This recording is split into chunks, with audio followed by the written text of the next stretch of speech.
dos invitados.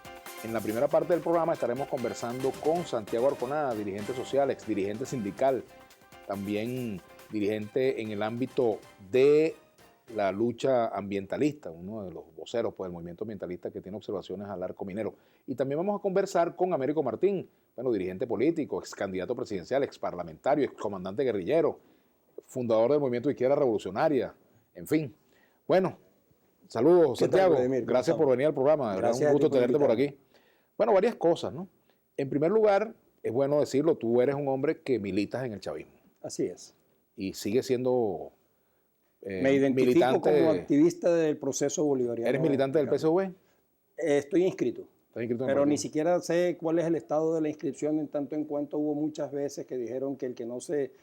La historia de esa inscripción es muy hermosa, porque me parece a mí que es así como un gesto bien bonito de un compañero trabajador allá en el Zulia, cuando estaba yo trabajando en el ICLAM, que me pregunta, ¿te habías inscrito, Santiago? Y digo, empecé yo con mis debates, no, porque en el fondo sí creo, pero tal y tal. Y él me escuchaba y tal. Entonces, en un momento determinado, veníamos de La Guajira, veníamos de una inspección en La Guajira, y al pasar por una escuela donde estaban inscribiendo, me dije, va Santiago, inscribite. Entonces me dejé de cuento y me inscribí, porque me parecía que era un momento donde le estaba escuchando. Ahora, como tú eres un hombre ligado a las comunidades, tienes un trabajo comunitario desde hace muchos años, sí. Las mesas de agua, mesas de transporte, mesas de seguridad, en fin, en todo lo que son las organizaciones sociales previas a los consejos comunales y a toda esta historia actual. Me gustaría tu visión como dirigente social de base de lo que está pasando en Venezuela.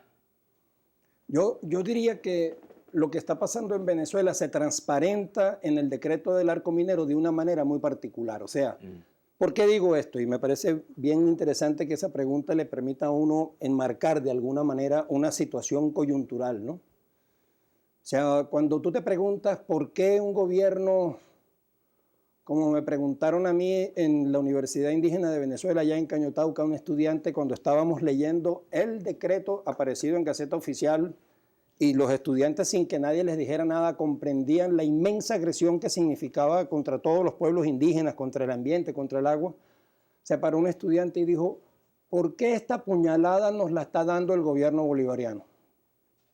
Y era muy difícil explicar eso.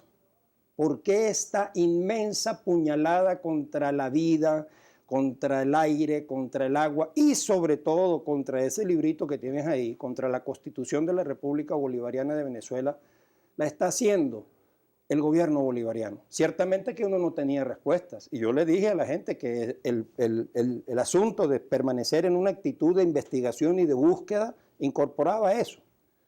Pero yo ciertamente creo que no es posible separar lo que está ocurriendo con el hecho de que se toma previamente una decisión política, a mi juicio nefasta, que es, me voy a hacer el loco con los 475.000 millones de dólares que no se explican cómo desaparecieron de los fondos de Cadivi y de Sencoex en los últimos años. No sé en cuántos años, pero en los últimos años.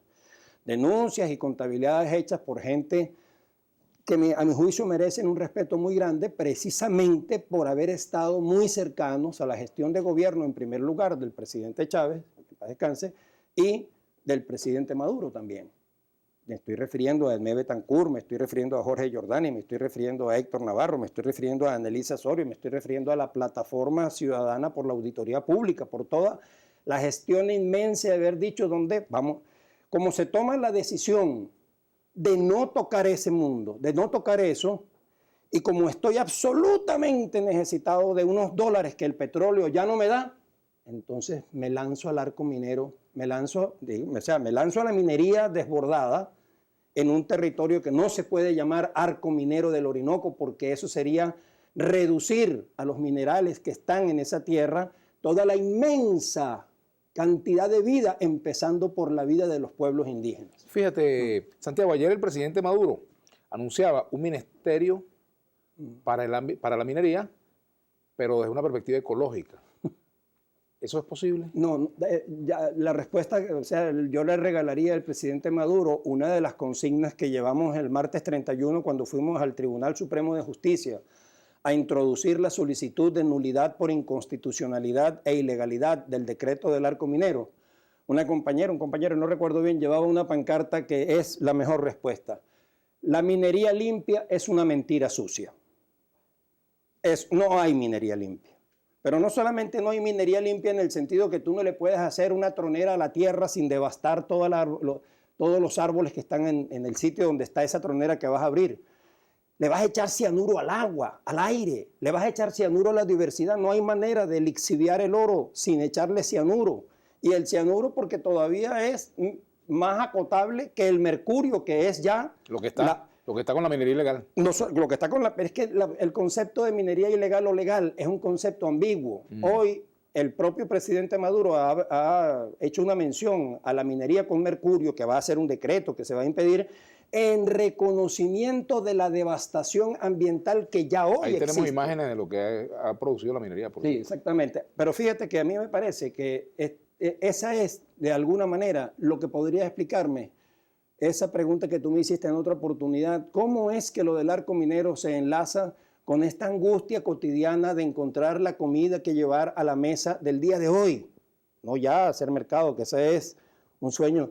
No. Esa angustia cotidiana se relaciona con el arco minero directamente. Es por haber optado políticamente por no buscar esa reserva inmensa de dólares que es propiedad de los venezolanos, como decido no tocar eso, como decido no ver eso, como decido no darle al pueblo la información que debería ser en cartelera, como a ti te consta. ¿Dónde se pone la información de la plata del pueblo? En cartelera, que yo la pueda ir a ver cuando me dé mi gana, que yo la tenga el acceso. ¿A quién le entregaron? ¿Cómo llaman en Brasil el presupuesto participativo? Por supuesto, pero no solamente por esas ideas que están plasmadas en la Constitución, sino que nosotros las practicamos inclusive mucho antes. A ti te acuerdas, tú recordarás que los gobiernos parroquiales, claro, ¿cómo no?, de la alcaldía de Aristóbulo Istúriz eran manifestaciones de control popular sobre los recursos que llegaron a niveles que nunca antes. Yo muchísimas veces le decía a muchos ámbitos de reflexión en el mundo del proceso bolivariano que en términos de poder popular, en los 3 años del gobierno municipal de Aristóbulo Istúriz en Caracas, se llegó a niveles que en 17 años de gobierno bolivariano no se han alcanzado. Nosotros no hemos alcanzado la capacidad que tuvimos de planificar nuestra parroquia como lo tuvimos en el gobierno parroquial y de administrar los recursos. No hemos llegado a eso. O sea, en ese sentido, hemos tenido experiencias de control popular de los recursos muy avanzadas. Sin embargo, ¿sigues confiando en la revolución? ¿Sí o no? El problema es que uno no puede responder a esa pregunta como que no hubiese hecho una opción vital hace ya muchos años. Y a uno no le estuviera pidiendo a la revolución que le dé garantías para saber si creo en ti o no creo en ti. Uno empuja los procesos de transformación como puede y sigue creyendo en ellos. A mí me parece muy interesante responder a esta pregunta que me haces diciendo: